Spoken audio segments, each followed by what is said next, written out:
Cinema সারাংশ পদ্মাবত ২০১৮ পরিচালক সঞ্জয় লীলা বনসালী অভিনয়ে দীপিকা পাডুকোন, শহীদ কাপুর, রণবীর সিং, অদিতি রাও হাজদারি, জিম সার্ভ, রাজা মুরাদ এবং অনুপ্রিয়া গোয়েঙ্কা ধরন ঐতিহাসিক নাটক মহাকাব্য ভাষা হিন্দি প্রকাশের তারিখ জানুয়ারি ২৫, ২০১৮ রান টাইম ১৬৩ মিনিট প্লট সারাংশ পদ্মাবত সঞ্জয় লীলা বনসালী পরিচালিত একটি দৃশ্যত অত্যাশ্চর্য এবং আবেগপূর্ণ ঐতিহাসিক মহাকাব্য। ছবিটি মালিক মুহম্মদ জয়সির এক ৬ শতকের মহাকাব্য পদ্মাবত থেকে অনুপ্রাণিত, যা কিংবদন্তি রাজপুত রানী পদ্মিনী, পদ্মাবতী এবং তার সাহস ও ত্যাগের অভিনয়ের উপর ভিত্তি করে তৈরি।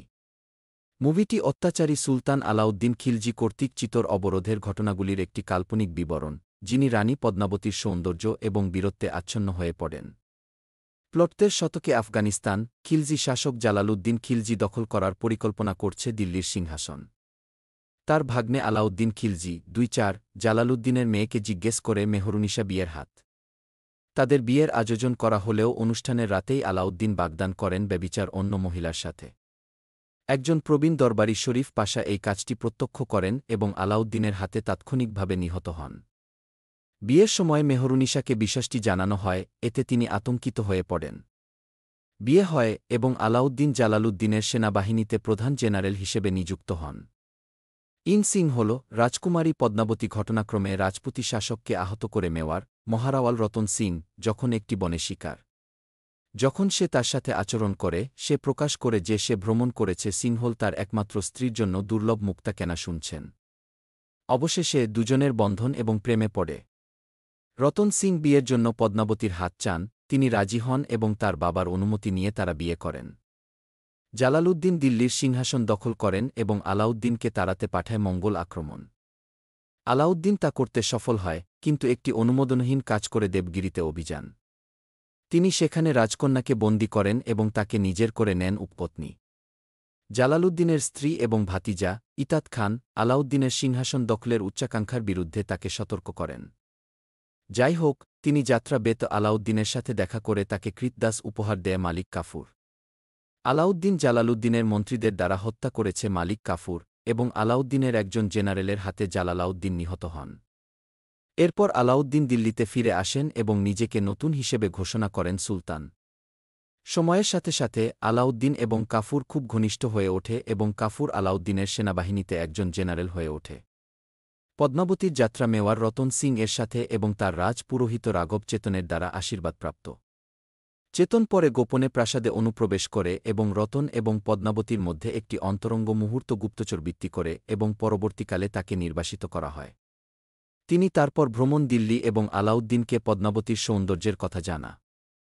আলাউদ্দিন, যিনি ব্যতিক্রমী কিছু থাকার ব্যাপারে দৃঢ়প্রতিজ্ঞ, তিনি রাজপুতদের দিল্লিতে আমন্ত্রণ জানান, কিন্তু তার আমন্ত্রণ প্রত্যাখ্যান করা হয়। ক্ষুব্ধ হয়ে তিনি রতন সিংয়ের রাজধানী অবরোধ করেন চিত্তোর। একটি ব্যর্থ অবরোধের ৬ মাস পর আলাউদ্দিন শান্তির ভঙ্গি করেন হোলি এবং চিতোরে প্রবেশের অনুমতি দেওয়া হয়, যেখানে তিনি রতন সিং এর সাথে দেখা করেন। তিনি পদ্মাবতীকে দেখতে বলেন, রতন সিং এই অনুরোধটি মঞ্জুর করেন, কিন্তু আলাউদ্দিনকে তার মুখ দেখতে বাধা দেওয়ার সময় মাত্র মুহূর্তের জন্য। রতন সিংকে খিলজি প্রতারিত করে এবং বন্দী হিসেবে দিল্লিতে নিয়ে যায়। রানী নাগমতির পীড়াপিড়িতে পদ্মাবতী কিছু শর্তে আলাউদ্দিনকে দেখতে রাজি হন। তিনি প্রথমে রতনের সাথে দেখা করবেন, তাদের সাক্ষাতের সময় কোনো পুরুষ অভিভাবক থাকবে না এবং চেতনকে তার আগের বিশ্বাসঘাতকতার জন্য মৃত্যুদণ্ড দেওয়া হবে। আলাউদ্দিন একমত। এরপর পদ্মাবতী তার সাথে দেখা করতে দিল্লি যান। এদিকে আলাউদ্দিন তার ভাইপোর একটি হত্যার ষড়যন্ত্র থেকে বেঁচে যায়, যদিও সে আহত হয়। যখন তার ভাগ্নে তাকে শেষ করার জন্য বিছানায় সুস্থ হয়ে তাকে দেখতে আসে, আলাউদ্দিন তাকে জাগিয়ে তোলে এবং তাকে হত্যা করে। রাজপুতরা মহিলাদের পোশাকে ছদ্মবেশে সকালের সময় খিলজি সৈন্যদের উপর আক্রমণ করার পরিকল্পনা করে নামাজ। পদ্মাবতী চিতোরের সেনাপতি গোরা এবং বাদলের সাথে রতন সিংকে মুক্ত করেন এবং মেহরুনিসার সাহায্যে পালিয়ে যান। রতন আলাউদ্দিনের মুখোমুখি হয়, যে রতনকে তার দুর্বল অবস্থায় তাকে হত্যা করার এই সুযোগটি নিতে অনুরোধ করে। যাই হোক, রতন প্রত্যাখ্যান করেছেন কারণ এটি আহতদের আক্রমণ না করার রাজপুত ধর্মের বিরুদ্ধে। রাজপুত অতর্কিত আক্রমণ পরিকল্পনা অনুযায়ী এগিয়ে যায়, কিন্তু খিলজি সৈন্যরা এতে সতর্ক হয় এবং আক্রমণ প্রতিহত করে, রাজা ও রানীকে পালাতে দেয় এমন রাজপুতদের হত্যা করে। রাজপুতদের সাহায্য করার জন্য আলাউদ্দিন মেহরুনিসাকে বন্দী করেন এবং চিতোরের দিকে অগ্রসর হন। তিনি এবং রতন সিং একটি একক দ্বন্দ্বে লিপ্ত হন। আলাউদ্দিন আহত হয় এবং তার তলোয়ার ফেলে দেয়। রতন তাকে হত্যা করতে চলেছে যখন কাফুর রতনকে মারাত্মকভাবে আহত করার সুযোগ নিয়ে তার পিঠ তীর দিয়ে ঘুরিয়ে দেয়। মৃত্যুর সময় তিনি আলাউদ্দিন এবং তার বাহিনীকে অসম্মানজনকভাবে যুদ্ধ করার জন্য তিরস্কার করেন। আলাউদ্দিনের সেনাবাহিনী চিত্তর জয় করার সাথে সাথে পদ্মাবতীর নেতৃত্বে রাজপুত মহিলারা প্রতিশ্রুতি দেয় দূরে থাক হানাদার বাহিনীর হাত থেকে তাদের ইজ্জত ও মর্যাদা রক্ষার জন্য আত্মহত্যা করে গণ আত্মহত্যা। আলাউদ্দিনের বিরুদ্ধে তার সম্মিলিত সাহসিকতা, অদম্য চেতনা এবং অবাধ্যতার ইঙ্গিত দেয়। একটি ক্ষীণ হাসি দিয়ে পদ্মাবতী আগুনে প্রবেশ করে এবং তাকে ক্রুদ্ধ করে রেখেছিল বলে চলচ্চিত্রটি শেষ হয়। আলাউদ্দিন যুদ্ধে জয়ী হলেও পদ্মাবতীর সাধনায় তিনি শেষ পর্যন্ত পরাজিত হন। আইন ১ সিঙ্গালের রাজ্য এবং পদ্মাবতীর পরিচয়। গল্পটি শুরু হয় সিঙ্গালের, আধুনিক শ্রীলঙ্কা, রসালো এবং রহস্যময় রাজ্যে, যেখানে রাজকুমারী পদ্মাবতী, দীপিকা পাডুকোন, অতুলনীয় সৌন্দর্য, বুদ্ধিমত্তা এবং শক্তির একজন মহিলা হিসাবে পরিচিত হন। তিনি তীরন্দাজ, ঘোড়ায় চড়া এবং কূটনীতিতে দক্ষ। একটি শিকার অভিযানের সময় তিনি একজন আহত রাজপুত রাজা মহারাওয়াল রতন সিং, শাহিদ কাপুর এর সাথে মুখোমুখি হন, যিনি তার চিতর রাজ্যের জন্য দুর্লভ মুক্তা অর্জন করতে সিঙ্গালে এসেছেন। দুজনের মধ্যে গভীর সম্পর্ক গড়ে ওঠে এবং রতন সিং পদ্মাবতীর করুণা ও সাহসে মুগ্ধ হন। রতন সিংয়ের বীরত্ব ও সততার পরীক্ষা সহ একাধিক ঘটনার পর পদ্মাবতী তাকে বিয়ে করতে এবং চিতরের রানী হতে সম্মত হন।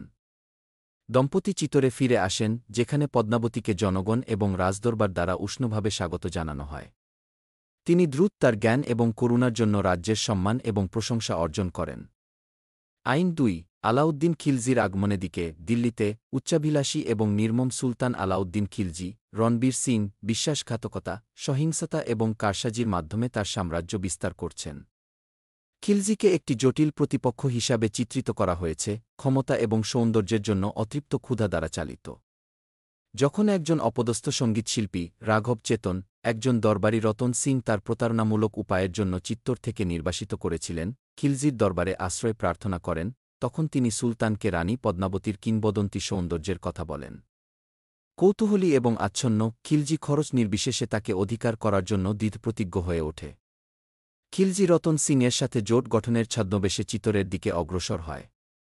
যাই হোক, তার প্রকৃত উদ্দেশ্য প্রকাশ পায় যখন তিনি পদ্মাবতীকে দেখার দাবি করেন, একটি অনুরোধ যা রতন সিং দৃঢ়ভাবে প্রত্যাখ্যান করেন, কারণ বাইরের লোকের সামনে একজন রানীর উপস্থিত হওয়া রাজপুত রীতির পরিপন্থী। অপমানিত ও ক্ষুব্ধ হয়ে খিলজি রাজ্য জয় করার এবং পদ্মাবতীকে নিজের বলে দাবি করে চিত্তর বিরুদ্ধে যুদ্ধ ঘোষণা করেন। আইন ৩ চিত্তর অবরোধ। চিত্তর অবরোধ শুরু হয়, খিলজির বিশাল বাহিনী দুর্গ ঘিরে ফেলে। সংখ্যায় বেশি হওয়া সত্ত্বেও রতন সিংয়ের নেতৃত্বে রাজপুতরা তাদের রাজ্য এবং সম্মান রক্ষার জন্য বীরত্বের সাথে লড়াই করে। যুদ্ধের দৃশ্যগুলি তীব্র এবং মহৎ, রাজপুত যোদ্ধাদের বীরত্ব ও আত্মত্যাগকে তুলে ধরে। পদ্মাবতী, যদিও রাজপ্রাসাদে সীমাবদ্ধ, সৈন্যদের মনোবল, কৌশল ও বৃদ্ধিতে গুরুত্বপূর্ণ ভূমিকা পালন করে। অবরোধের সময় খিলজি প্রতারণা এবং বিশ্বাসঘাতকতার অবলম্বন করে। তিনি যুদ্ধবিরতির সময় রতন সিংকে বন্দী করেন এবং রাজার জীবনের বিনিময়ে পদ্মাবতীর আত্মসমর্পণ দাবি করেন। পদ্মাবতী অবশ্য তার স্বামীকে উদ্ধার করার পরিকল্পনা করে। তিনি খিলজির কাছে একটি বার্তা পাঠান, তার শিবিরে তার সাথে দেখা করতে সম্মত হন, কিন্তু শুধুমাত্র যদি তিনি প্রথমে রতন সিংকে মুক্তি দেন। খিলজি তার আবেশে অন্ধ সম্মত হন। ঘটনার একটি নাটকীয় মোডের মধ্যে রতন সিং মুক্ত হন এবং পদ্মাবতী তার বুদ্ধি ব্যবহার করে খিলজির খপ্পর থেকে পালাতে পারেন। ক্ষুব্ধ হয়ে খিলজি চিত্তরে পূর্ণমাত্রায় হামলা চালায়। পরাজয় আসন্ন বুঝতে পেরে পদ্মাবতী এবং চিতরের মহিলারা তাদের সম্মান রক্ষা করতে এবং শত্রুর হাতে ধরা এড়াতে জওহর আত্মদাহ করার সিদ্ধান্ত নেয়। একটি হৃদয় বিদারক ক্রমানুসারে পদ্মাবতী শত শত নারীকে একটি বিশাল অগ্নিকুণ্ডে নিয়ে যায়, অসম্মানের চেয়ে মৃত্যুকে বেছে নেয়। আইন ৪ দ্য আফটারমাথ। চিতরের পতনের মাধ্যমে ছবিটি শেষ হয়। রতন সিং এবং তার যোদ্ধারা শেষ নিঃশ্বাস পর্যন্ত লড়াই করে, সাহস ও ত্যাগের রাজপুত আদর্শকে মূর্ত করে।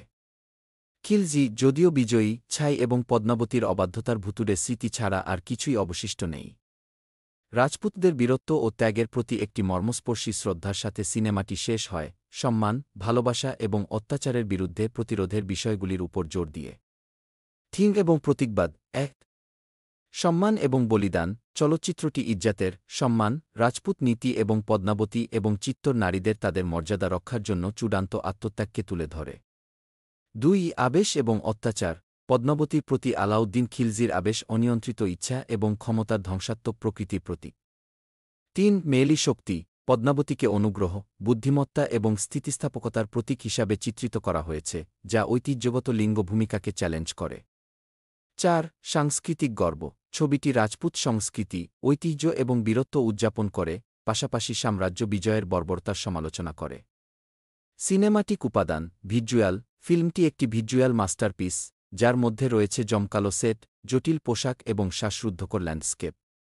ভানসালির ঔজ্জ্বল্যের স্বাক্ষরশৈলী এবং বিস্তারিত মনোযোগ জুড়ে স্পষ্ট। সঙ্গীত সাউন্ড ট্র্যাক সঞ্জয় লীলা বনসালী দ্বারা রচিত, ঘুমর এবং এক দিল এক জানের মতো প্রাণমা সুরগুলিকে বৈশিষ্ট্যযুক্ত করে, যা গল্পের মানসিক গভীরতা বাড়ায়। পারফরম্যান্স দীপিকা পাডুকোনও পদ্মাবতীর চরিত্রে একটি শক্তিশালী পারফরম্যান্স প্রদান করেছেন, চরিত্রের করুণা এবং শক্তিকে মূর্ত করে। শাহিদ কাপুর রতন সিংকে মর্যাদা এবং সংযমের সাথে চিত্রিত করেছেন, একজন মহৎ রাজার সারাংশকে ধারণ করেছেন। রণবীর সিং আলাউদ্দিন খিলজির চরিত্রে চুরি করে, ভূমিকা একটি ভয়ঙ্কর এবং অপ্রত্যাশিত শক্তি নিয়ে আসে। বিতর্ক পদ্মাবত কিছু রাজপুত গোষ্ঠীর উল্লেখযোগ্য প্রতিক্রিয়ার সম্মুখীন হয়েছিল, যারা ছবিটিকে ঐতিহাসিক তথ্য বিকি